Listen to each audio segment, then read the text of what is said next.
Most people believe that truth must be earned through suffering, that enlightenment only comes after years of pain, discipline, and sacrifice. But what if that belief is the very thing keeping you blind? Stay until the end, because what you'll hear there may undo everything you thought you needed to struggle for. This is not a motivational talk. This is not a technique. This is a lived confession, passed down from a man who nearly destroyed his body searching for truth, only to realize it had never been missing. Watch this all the way through. Listen slowly, and if something inside you stirs, save this video, because you may need to return to it when your mind tries to complicate what is simple.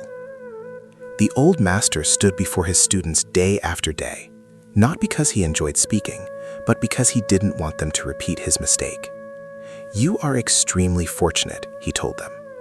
Not because their lives were easier, not because they were smarter or more disciplined, but because they were being shown the truth without having to bleed for it. When he was young, things were different.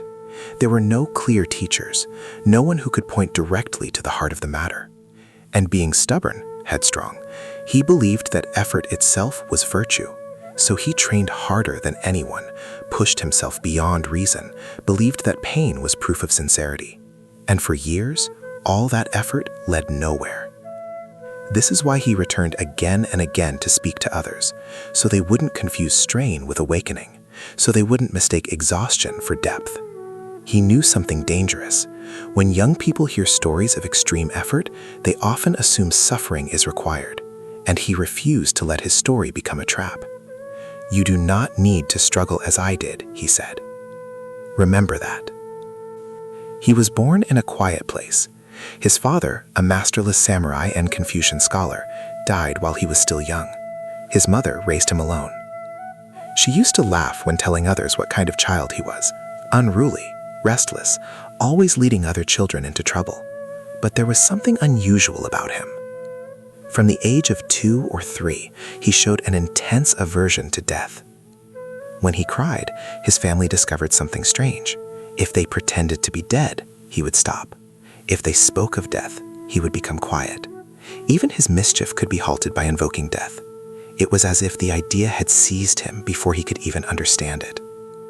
Some minds are born restless, not because they are rebellious, but because they sense something unresolved in life itself. As he grew older, Confucian learning flourished in the region. Naturally, he was sent to study. His mother insisted he learned the great learning, by rote. One day, while reciting, he reached a line. The way of great learning lies in clarifying bright virtue. Bright virtue. Those words stopped him cold. What is bright virtue? What does it actually mean? He asked his teachers. None could answer. They explained grammar, structure, commentary, but not meaning. One scholar finally admitted the truth. We explain words, but we don't know what bright virtue really is. Zen priests might. This confession changed everything, because when a question grips you deeply enough, you cannot unask it. There were no Zen temples nearby. Still, he refused to let go. He attended sermons wherever he heard one was being held, ran long distances just to listen, returned home and repeated everything to his aging mother. And yet, nothing. The words never reached the center. They hovered near truth, but never touched it. So he decided, no matter what happens, I will understand this, and I will tell my mother before she dies. When truth becomes personal, it stops being philosophical and becomes existential. Eventually, he found a Zen priest. The instruction was simple. If you want to understand bright virtue, do Zazen. So he did, and immediately he went too far. He fled into the mountains, sat on bare rock, did not eat for days. 7 days passed, then more. He ignored pain, ignored hunger, ignored health. When he could no longer sit upright, he collapsed. Later, he shut himself inside a hut, recited endlessly, entered deep samadhi states, went long periods without sleep. His body began to break, skin torn, bleeding, pain so intense he layered paper beneath him just to continue sitting. Not once did he lie down to rest. This is what happens when sincerity lacks guidance. Effort becomes violence. Years of punishment caught up with him. He grew weak. When he spat, thick blood appeared, bright red, heavy. One day he spat against a wall. The blood stuck. then slid down like beads. The neighbors tried to care for him, but the illness worsened. For an entire week, he could swallow only thin rice broth. Death was certain. He accepted it calmly. Only one regret remained, dying without knowing what bright virtue was. Then, something happened. A strange sensation rose in his throat. He spat. A mass of black phlegm fell from the wall, and in that exact moment, it struck him. All things are perfectly resolved in the unborn, not later, not through effort, not through suffering. They always were. And instantly he saw the truth. Everything I did was mistaken. Every struggle, unnecessary. The illness began to lift. Appetite returned. He ate eagerly, recovered rapidly, and lived. Truth does not reward effort. It reveals error. He later realized the tragedy. Had he met even one person who truly understood, years of suffering could have been avoided. That is why he speaks now. So you do not confuse pain with depth. So you do not think awakening must be violent. You can realize the Dharma seated comfortably, without strain, without harm. After realization, he sought verification. Many teachers spoke beautifully, yet something was missing. It feels like scratching an itch through a shoe, he told one. Shockingly, the priest agreed. We repeat what we were taught, but we are not enlightened. Truth recognizes truth, and false certainty collapses in its presence. Names like Buddha or Patriarch are labels. They come after realization. When you dwell in it, you dwell at the source of all Buddhas. No effort required, no striving needed, just clarity. When you establish yourself in the unborn, you see others clearly, not by judgment, but by understanding. This is why his school was called Clear-Eyed. There is something you should know. For a very long time, this teaching did not exist in the world. The Dharma of the unborn vanished, not only in Japan, but in China as well. It was not debated, it was not refuted, it was simply forgotten. Generations passed, temples remained, rituals continued, but the living understanding was gone. People spoke of enlightenment, but no longer lived from its source. And then, quietly, the unborn appeared again. Not as a philosophy, not as a doctrine, but as something immediately recognizable to those who were ready. Because truth does not need to be invented, it only needs to be remembered.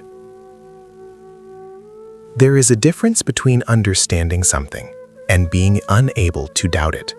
Once you become fully convinced, not intellectually, but existentially, that the unborn illuminating wisdom is the Buddha mind itself, something irreversible happens. Your conviction becomes immovable. It is like this. Imagine the entire world gathering around you, desperately insisting that a crow is actually a heron. They argue endlessly, they show books, they bring authorities, but you have seen a crow, you have seen a heron. You know, without effort, that one is black and one is white. No argument can touch you. That is what true conviction feels like. Not stubbornness, not belief, but direct knowing. Those who reach this clarity are given a name. They are called the firm and incontrovertible, because nothing can mislead them anymore. Once you know, without any doubt, that the marvelous illuminating wisdom of the unborn is the Buddha mind, and that the Buddha mind orders all things perfectly by means of the unborn, then delusion loses its grip. No teacher can confuse you, no doctrine can sway you, no fear can destabilize you. Such people are not seekers anymore. They are, from this moment forward, and for endless future ages, unborn living Buddhas. When the Master first began speaking of the unborn, people did not celebrate him. They were suspicious. Some whispered that he was teaching heresy. Others claimed he must be a Christian in disguise. They were afraid. No one wanted to come near him. This is always how it begins. When truth appears without familiar clothing, it threatens systems built on effort, hierarchy, and control. But time has a way of clarifying what fear distorts. Slowly, people realized their mistake. They saw that this was not false teaching, but the true Dharma itself. And then something changed. Where once no one would approach him, now he had the opposite problem. People came endlessly. They pressed him, implored him, surrounded him. He had no time to himself. Because truth, once recognized, spreads quietly, not through force, but through resonance. All things have their season.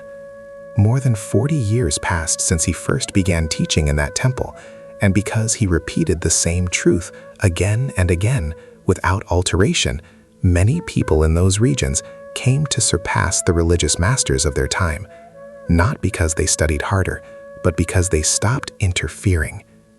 Now he turned his attention to something subtle: self-partiality. This, he said, is the root of all illusion.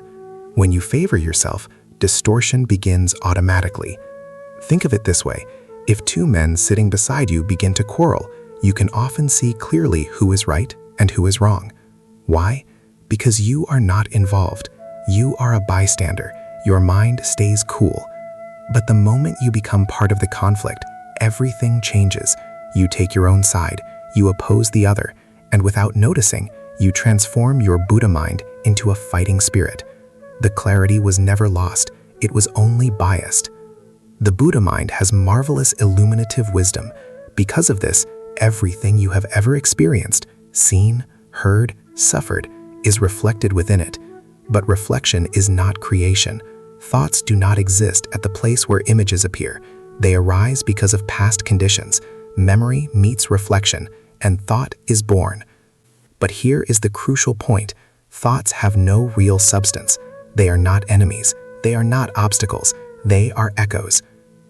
When images appear in the mind, do not grasp them. Do not resist them. If they arise, let them arise. If they stop, let them stop. Do not try to suppress thought. Do not try to purify the mind. That effort is the illusion. When you do not pay attention to the reflecting images, illusions cannot form. Even if 1,000 thoughts arise, it is as though none had. They pass like wind through an open valley. No struggle, no residue, nothing to clear, nothing to cut off. This is where people misunderstand. They ask, so what should I do? But doing is no longer the point. When you stop meddling, clarity remains by itself. There is no thought to remove, no mind to purify, no enlightenment to achieve. The unborn was never absent. You simply stopped standing in its way. If you understand this now, good. If you do not, that is also fine. Understanding does not come from agreement. It comes from recognition. One day, perhaps quietly, perhaps suddenly, you will see it for yourself. And in that moment, you will know that nothing here was exaggerated. Until then, be diligent, not in effort, but in sincerity. And let the unborn take care of the rest. Today, you heard why suffering is not a requirement for truth, how effort can become an obstacle, what the unborn truly means, and why clarity is already available. If this resonated, like the video, subscribe for more ancient wisdom, save this, because understanding often arrives later, and comment below, have you ever mistaken effort for truth?